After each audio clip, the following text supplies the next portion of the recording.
21st century में पैदा होने वाले लोग भले ही इस इंसान को उतने अच्छे से ना जानते हों, बट आई बेट कि उससे पहले के लोग ऑलमोस्ट हर इंसान इस शख्स को जानता था। हम बात कर रहे हैं crime show India's most wanted के होस्ट सुहैब इलियासी की। रात में टीवी पर जैसे ही उसकी शो के साउंड बजता था तो हम समझ जाते थे कि आज किसी ना किसी की शामत तो आने वाली है। मगर वक्त का पहिया ऐसा घूमा कि जो अपराधियों को उनके असली ठिकाने तक पहुंचाता था वो खुद बिहाइंड द बार्स हो गया, वो भी अपनी पत्नी के कत्ल के इल्जाम में। हम बात कर रहे हैं लगभग 22 साल पहले सुहैब इलियासी की पत्नी अंजू इलियासी की, जिनकी रहस्यमयी हालात में मौत हो गई थी। 17 इयर्स के बाद यानी कि 20 दिसंबर 2017 को दिल्ली की एक अदालत ने अंजू की मौत के लिए सुहैब इलियासी को दोषी करार दिया था। जानते हैं क्या था ये पूरा मामला। ये पूरी कहानी शुरू हुई साल 2000 में। तारीख थी 10 जनवरी। सुहैब की पत्नी अंजू इलियासी को ईस्ट दिल्ली के मयूर विहार इलाके के घर से जख्मी हालात में हॉस्पिटल ले जाया गया। पुलिस को दिए बयान में सुहैब ने बताया कि दोनों के बीच कहासुनी हो गई थी, जिसके बाद अंजू ने खुदकुशी करने के इरादे से खुद को चाकू मार लिया। वारदात के वक्त घर में अंजू इलियासी के अलावा उसकी 2.5 साल की बेटी आलिया और खुद सुहैब इलियासी मौजूद था। सुहैब के अकॉर्डिंग घर में जब वो पहुंचा तो अंजू से उसकी बहस हो गई, जिसके बाद अंजू दूसरे कमरे में चली गई और फिर उसने गुस्से में खुद को चाकू मार लिया।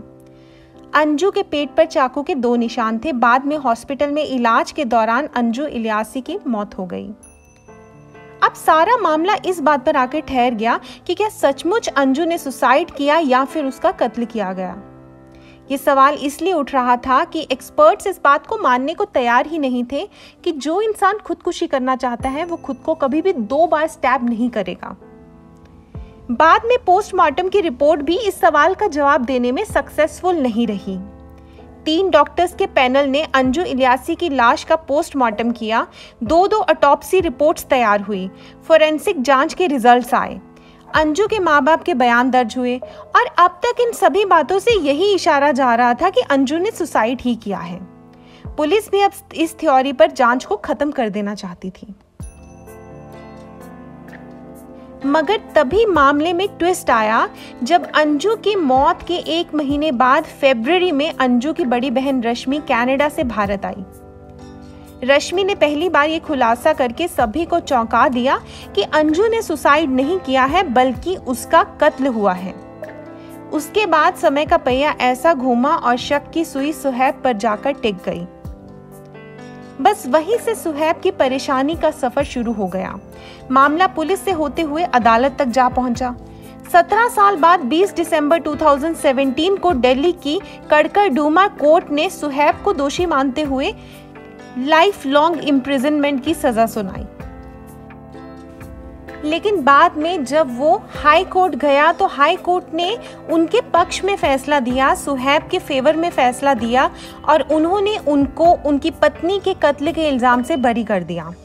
हाई कोर्ट ने कहा कि इस मामले में सुहैब के अगेंस्ट कोई भी खास प्रूफ है नहीं।